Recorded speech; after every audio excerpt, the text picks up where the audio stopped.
Hello everyone, Chris here. I'm a Mars main in Dead by Daylight, and today I want to show you why the double Eerie add-ons is not the best way to go if you want those sweet tombstone kills on Mars.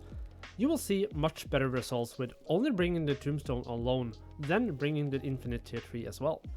The double Eerie Myers is very well known at this point, and for some survivors it's very easy to spot when you're up against a double Eerie Myers, just by looking at the way he behaves.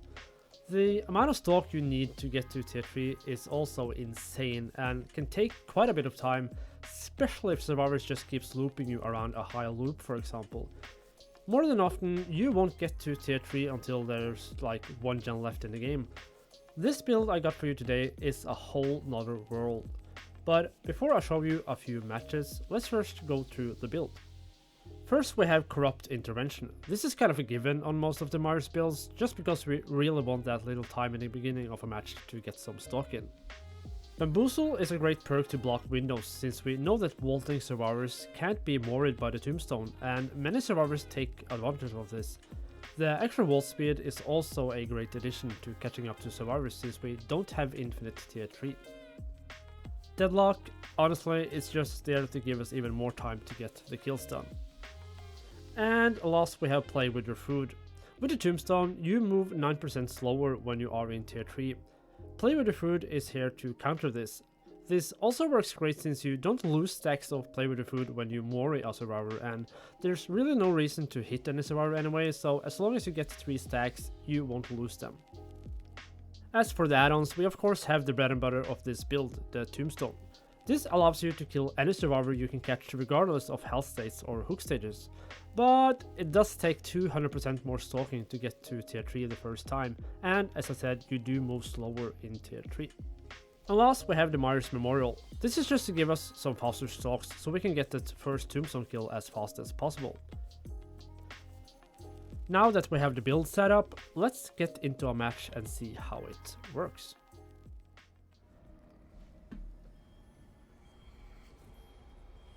Alright, Laris.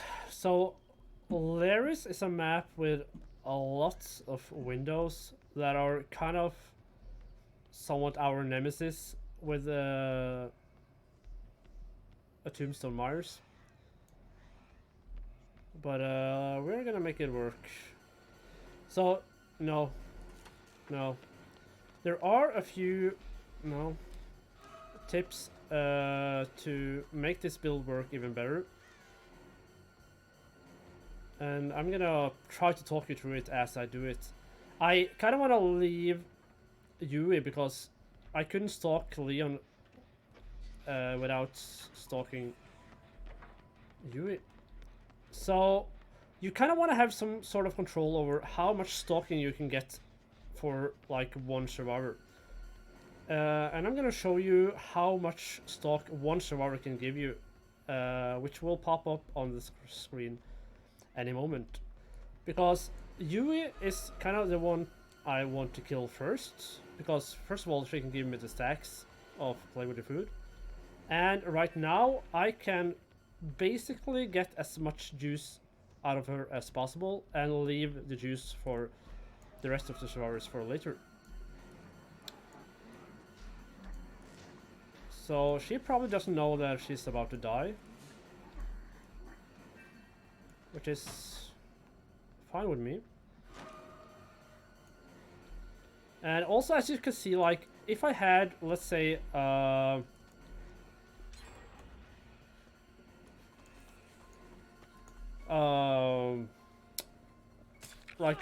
add-on that gives you like 40 seconds extra with tier 3, that would take about the same amount of time. So survivors they don't expect the tombstone this early in the game,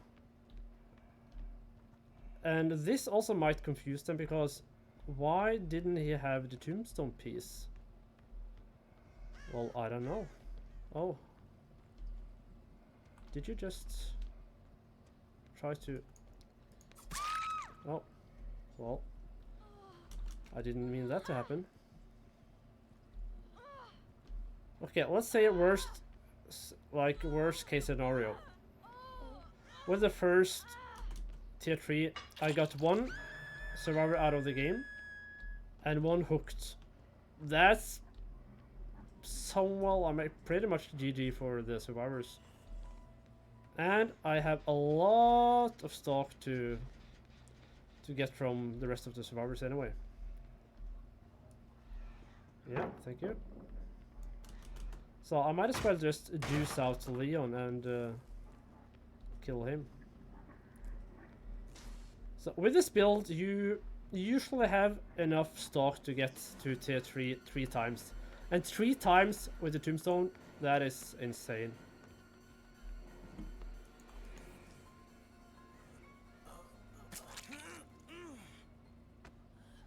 So I did lose a stack of flavor to food because I messed up the Mori.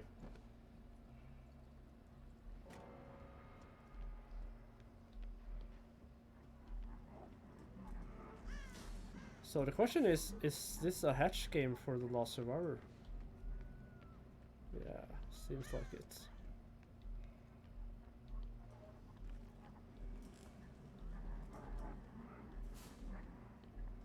So even though I wouldn't find the last survivor right now with this tier 3, I still have enough for even 1 more tier 3. But as I said, like in the beginning, you kind of have to have some sort of knowledge about how much stock can you get out of 1 survivor, because it's very easy to kind of fully stock 1 survivor, then kill a survivor that you haven't stocked at all, which leaves you in a bad spot.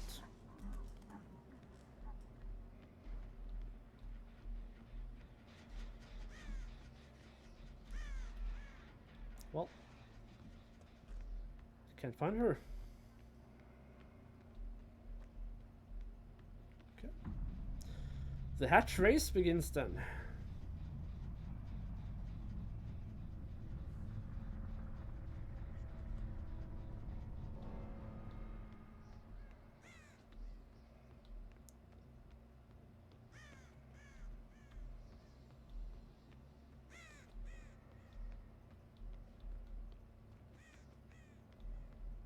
Oh.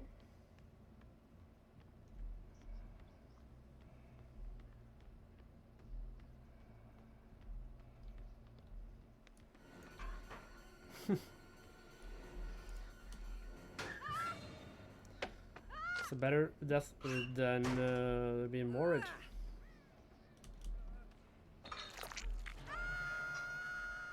So yeah, this is just an example of how the game can go. I would, of course, prefer to get 4 Moris, but if you see like how fast the game kind of is over for the survivors with the tombstone alone, this is why I love just going with the tombstone and not infinite tier 3, because I would have stalked way longer to get to tier 3 if I had the infinite. And it doesn't really give you that many benefits, in my opinion.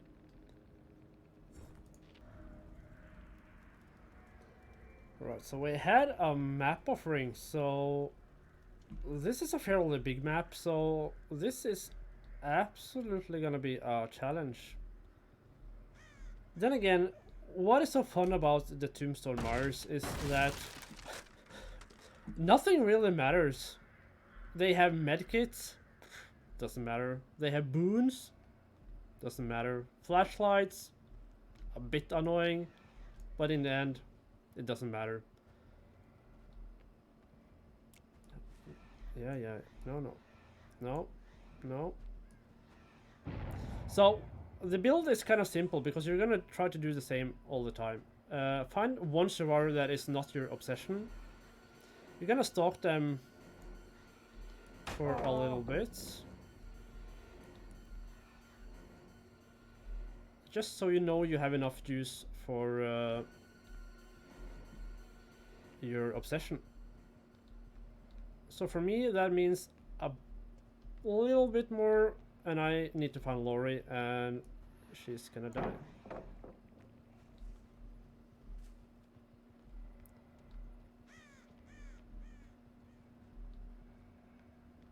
And one good thing about Corrupt is that the first down that we have in the match is a Mori, which works perfectly.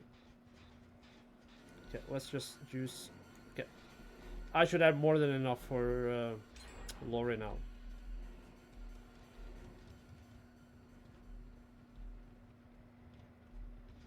Oh, there she is. Let's just wait a bit.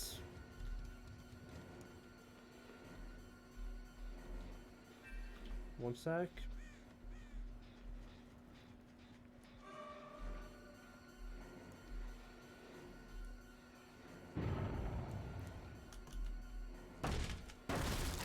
That's 2.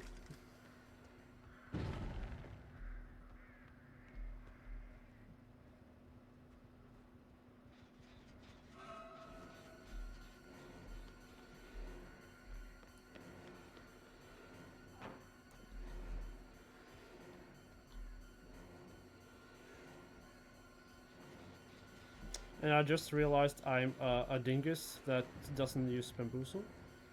That's fine. That's fine.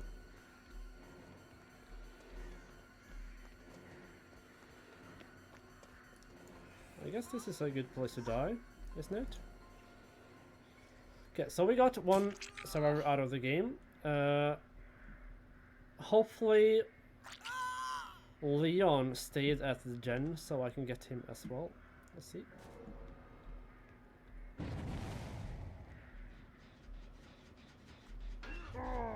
Oh.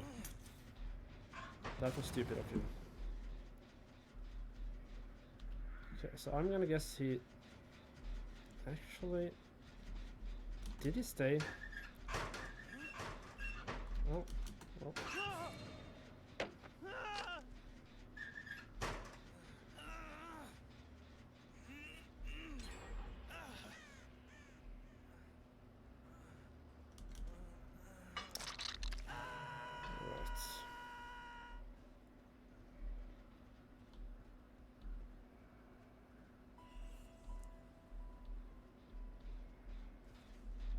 So with the first, we got the same as the last round. 1 survivor out and 1 on the hook.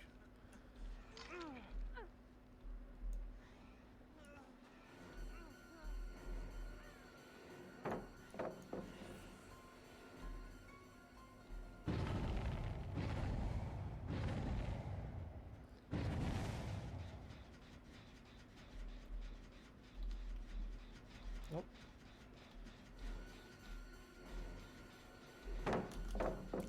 Flashlights. Alright. I can still hear you, you know. So, was it worth it? Hmm?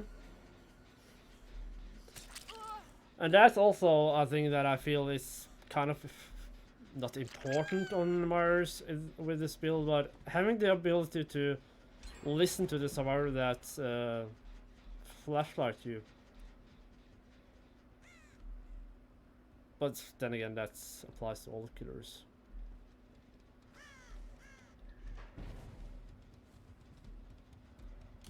Oh.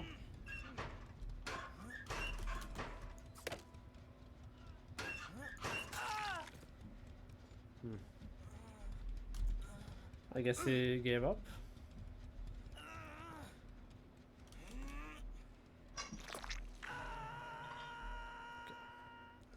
He made me lose all my stacks. But it kind of doesn't matter because the next time I go to tier 3, I will be pretty close to the survivor.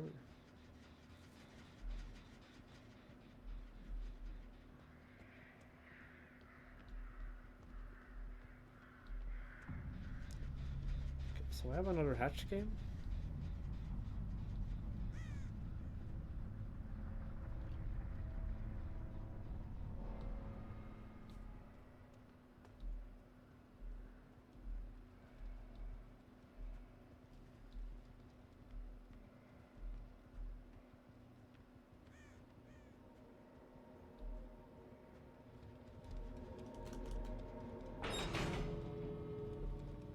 And we are pretty lucky with the gates.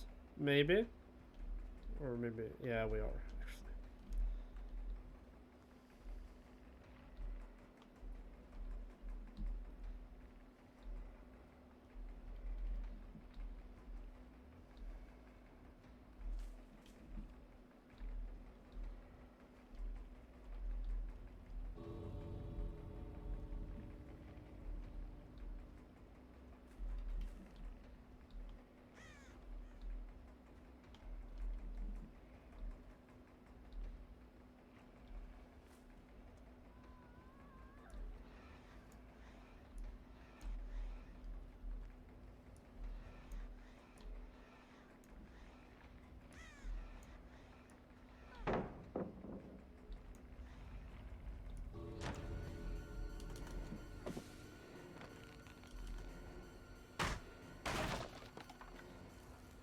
see if we can get her before the time limit. She has a lot of pallets here though.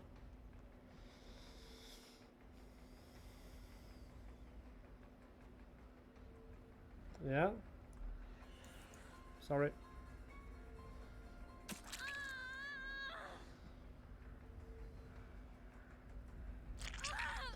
So in my experience, with this build, that is Tombstone without infinity tree, most games turn out like this. You don't always Mori all the survivors, but you most definitely get to kill at least 3 of them. And of course, with Tombstone Mars, there's a lot of salt. Let's just ask why I'm a noob. But anyway, this was just to showcase the Tombstone alone, because I feel that most killers go with the Tombstone and Infinity Tree all the time, which, in my opinion, isn't really that good. So, if you want to, give it a try and tell me how it went.